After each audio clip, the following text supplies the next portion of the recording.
I had $1 in my pocket. No backup plan. No friends waiting to help. No home to return to. Just a crumpled green bill and a city that didn't care whether I made it or not. People walked past me like I was invisible. Cars splashed cold water on my shoes. I could smell food from the diner across the street, but all I could afford to buy was time. That dollar wasn't money, it was a test. A test of whether I could turn nothing into something. I promised myself one thing. I wouldn't beg. I'd build. Even if I had to sleep on benches, skip meals, and fail 100 times, I'd prove you don't need luck. You just need hunger. I looked down at that single dollar in my hand and whispered, "Let's build an empire." The city felt colder that morning. Maybe it was me, or maybe it was the way people looked through me like I didn't belong anymore. I stood outside a small convenience store, watching the sun climb between tall, dirty buildings. The dollar in my pocket felt heavier than gold, because it was all I had. I'd left my old life behind 2 days earlier. My job was gone, my landlord kicked me out, and my phone was dead. The only thing I carried was a backpack with a broken zipper and that single bill folded inside. The first challenge wasn't money. It was fear, the fear that I'd already lost before I even started. I walked through the streets, passing cafes, construction sites, people in suits holding coffee cups. Everyone looked like they had a plan. Everyone except me. I was the invisible man in a world that never stopped moving. But I wasn't here to feel sorry for myself. I was here to see how far $1 could take me. The first thing I bought was water. 50 cents gone. Half my fortune gone in one sip. But I needed to think clearly. Hunger and thirst mess with your mind, and this challenge was about clarity, not comfort. I found a bench in the park and sat there, watching a street vendor setting up a cart of pretzels and sodas. That's when the idea hit me. If I could help someone earn their money, maybe I could earn a small cut too. I walked up to him. My hands were shaking, not from fear but from hunger. "Hey sir," I said. "You need help? I can bring customers. You don't have to pay me unless I do." He looked at me suspiciously. "What's your deal, kid?" "I've got $1 to my name," I said honestly. "But I've got time, energy, and I can talk to people. Let me help you." He stared for a moment, then shrugged. "All right. Bring me 5 customers and I'll give you a free pretzel. Deal." I spent the next hour calling people over, smiling, convincing them the pretzels were the best in town. My voice cracked, my legs ached, but by noon, I had brought him at least 20 people. He laughed, handed me a pretzel, and to my surprise a $5 bill. "Kid, you've got hustle," he said. "Don't waste it." That was it, my first win. From $1 to $5 and a warm meal. I can't explain what that moment felt like. It wasn't about the money. It was the spark. The proof that momentum starts with movement. I sat back on that same bench, chewing slowly, thinking. If I can turn $1 into $5, then $5 can become $50. By evening, I went to a public library, mostly for warmth, partly for Wi-Fi. I wrote down ideas in a torn notebook I found in a trash can. Sell cold water on hot days. Offer to carry groceries for tips. Wash cars, windows, anything. Each idea was small. But together they felt like a map. The first night, I slept behind the library using my backpack as a pillow. My stomach was full, my body freezing, but my mind was alive. For the first time in months, I wasn't thinking about what I'd lost, only what I could build. The next morning, I used one of the $5 to buy 3 bottles of water from a discount store.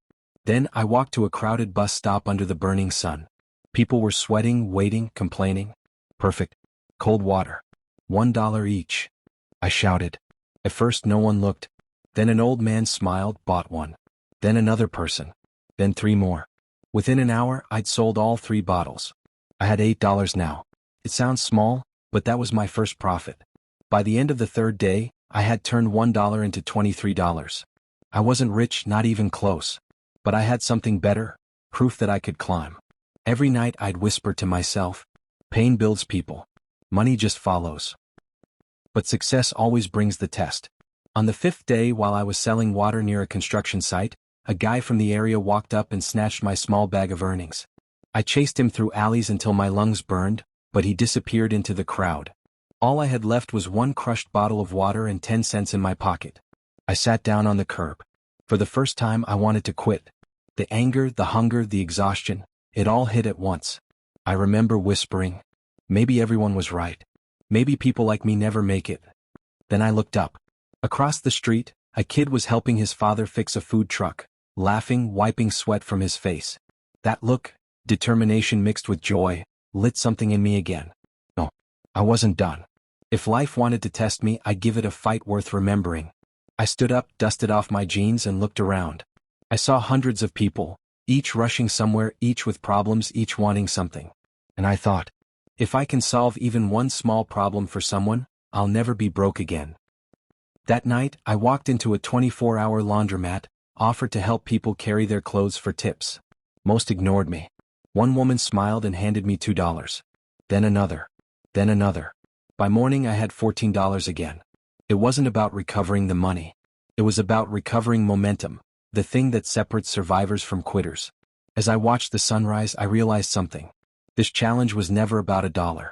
It was about breaking the invisible wall between I can't and I will. Every small win built confidence. Every failure built resilience. And deep down I knew. This was only the beginning. The city never sleeps, but it forgets fast. Yesterday I was the guy who made $23 from nothing. Today I was just another face in the crowd. My stomach growled as I counted the crumpled bills in my pocket.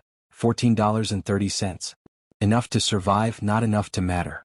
But something had changed. I wasn't just surviving anymore. I was building. That morning I decided to move faster. More hours, more hustle, more risk. So I started walking the streets, offering to clean windows for small shops. $5 quick job, I'd say. Most said no. Some laughed. But one cafe owner nodded. He pointed to the dusty glass front. You clean it well, I'll give you 10. I smiled. Deal. An hour later, sweat dripping down my neck, I finished the job. He came out, checked it, then handed me the bill. Good work, he said. Come back tomorrow? That $10 bill felt heavier than any paycheck I'd ever earned before. It wasn't the money, it was proof that I could create value out of air. That night, I went back to the park where it all began. I sat under a flickering streetlight, writing in my notebook again. Don't chase money. Chase skills that make money chase you. By the end of the week, I had nearly $50. Enough for a haircut, a cheap shirt, and a meal that didn't come from a cart. I looked in the mirror for the first time in days and saw someone new. Not a broke man. A builder. But just when I thought I was getting control, life decided to remind me who was in charge. It happened late one night. I was working near the docks, helping unload boxes for cash. A man named Rico, tall, fast talker, gold chain, fake smile, came up to me. You're the guy who hustles for tips, right? Yeah, I said. He grinned. I got something better. Real money. You in? He said he ran a delivery business. Quick runs, good pay, no questions. Every word sounded too smooth, too easy. But the hunger in my stomach was louder than my doubt. I said yes. The first delivery was simple. Carry a package across the river, drop it off, get $50. Done. No problems. He paid me cash on the spot. Easy money. Too easy. The second time, though, something felt wrong. The package was heavier. The instructions vaguer. And when I looked at Rico, he wouldn't meet my eyes. That's when I realized I wasn't delivering packages. I was delivering trouble. I didn't sleep that night. My hands wouldn't stop shaking. I thought about that first dollar, the promise I made. I'd build, not beg. But this wasn't building. It was burning. By morning I'd made my decision. I met Rico at the docks again. He handed me another package, said, same deal. I gave it back to him. Find someone else. He stared at me, smiling without smiling. You sure, kid? You were starting to make real money. Yeah, I said quietly. I want to make it the right way. He shrugged, turned, and walked off. But before he left, he said one thing that stuck with me. Then you better learn to fight for it. That same day I lost the job at the docks. Apparently Rico had friends. No one wanted to hire the kid who said no to him. By nightfall I was broke again. No bed. No food. Just the street light, the notebook, and that whisper in my head. You said you'd build? So build. I started over. Day by day. Window by window. Dollar by dollar. I'd wake up before sunrise, collect recyclables, shine shoes, help vendors, do anything honest. And slowly, painfully, I rebuilt. By the end of the month, I had $231. Enough to rent a tiny shared room, the size of a closet, but it was mine. When I lay down on that thin mattress, I didn't feel tired. I felt free. But freedom comes with pressure. I knew I couldn't stop there. If I wanted to escape the cycle, I had to think bigger. That night, I wrote 3 words on the last page of my notebook. Build, learn, scale. I didn't know what kind of business I'd start. I didn't have investors, mentors, or even a working phone. But I had what money can't buy: momentum. And sometimes that's all you need to start an empire. As the sun rose again over the city skyline, I whispered to myself, the same words that started it all. Let's build an empire. But this time, I didn't just believe it. I knew it. The first night in my tiny rented room felt unreal. The air was thick, the walls cracked, but it was mine. No one could kick me out. No one could tell me I didn't belong. For the first time in months, I slept without fear. But peace is a dangerous thing because once you get a taste of it, you start wanting more. I wanted more. More money. More purpose. More life. The next morning, I woke up before dawn. The city was still half asleep, the streets quiet, only the hum of buses and the smell of coffee floating in the air. I looked at my reflection in the cracked mirror. My hair was messy, my eyes hollow, but I saw something new in them: fire. That day I made myself a promise. No more small hustles. It's time to build something real. I had $231. Not much, but enough to start something. I didn't know what yet. So I did what I always did when I was lost. I walked. I walked through markets, bus stops, construction sites, cafes. I watched people, what they bought, what they needed, what they complained about. Then it hit me. Everywhere I went, people were rushing. No time to cook, no time to eat, no time to think. But everyone needed fuel. Cheap, fast, good fuel. And that's when the idea clicked. Street food. Not fancy, just honest food for hardworking people like me. I found a small corner near the station where workers passed every morning. I bought a used cart from a guy who was quitting for $50. It was old, rusty, but it rolled. Then I spent the rest of my money on a bag of flour, a few sausages, and a portable stove. That night I barely slept. Not from excitement, from fear. What if no one came? What if I burned the food? What if this dream, like every other, collapsed? But I knew one thing: fear feeds failure. So when the sun rose, I lit the stove. The first hour was brutal. No customers. People just passed by, uninterested. I almost packed up. Then an old man stopped. He pointed at the grill. "How much for one?" $2, I said. He smiled. "Make it 2. When he took the first bite, he nodded slowly. "Not bad, kid. Keep this up." He left, and I swear that tiny moment hit harder than any paycheck I'd ever received. Soon another customer came. Then another. By noon I was out of ingredients. I'd made $46 in one morning. I wasn't just selling food. I was selling effort. Every day after that I returned to the same spot, rain or shine. At first people ignored me. Then they started recognizing me. "Yo, the hot dog guy's here," they'd say. Within 2 weeks I was making over $100 a day. Enough to save, upgrade the cart, and even hire a kid from the block to help.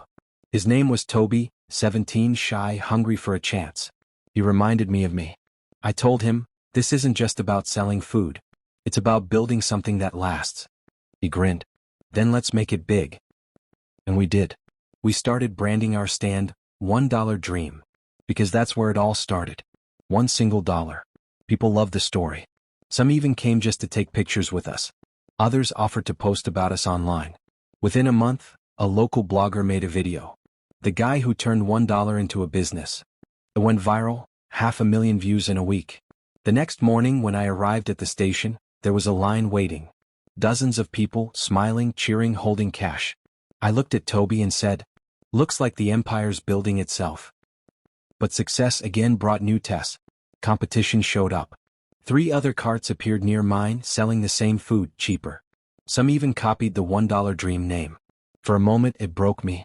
All those nights, all that grinding, just for someone else to steal it? But then I remembered what got me here. Adapt or die. So instead of fighting, I changed the game.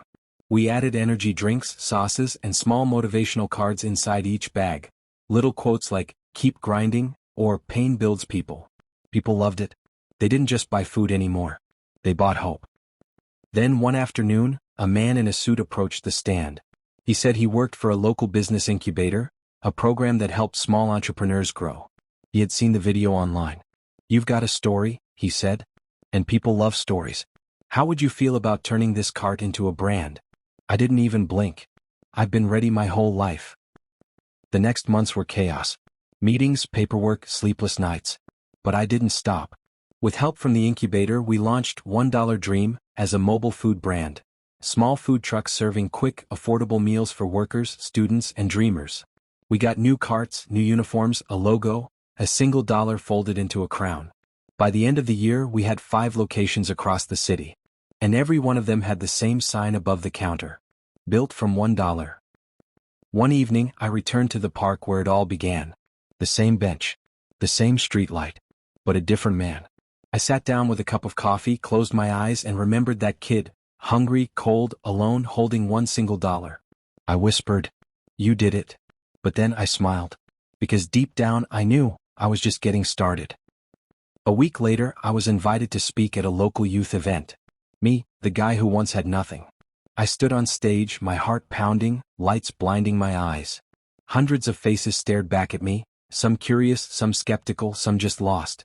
I took a breath and said, "You don't need luck. You don't need money. You just need hunger." I started with $1, but I built something priceless: belief. The crowd went silent. Then they clapped.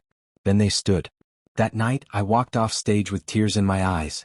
Because it finally hit me. I didn't build an empire out of money. I built it out of faith, failure, and fire. Now, when people ask how it all began, I always tell them the same thing. It started with $1 and a decision never to quit.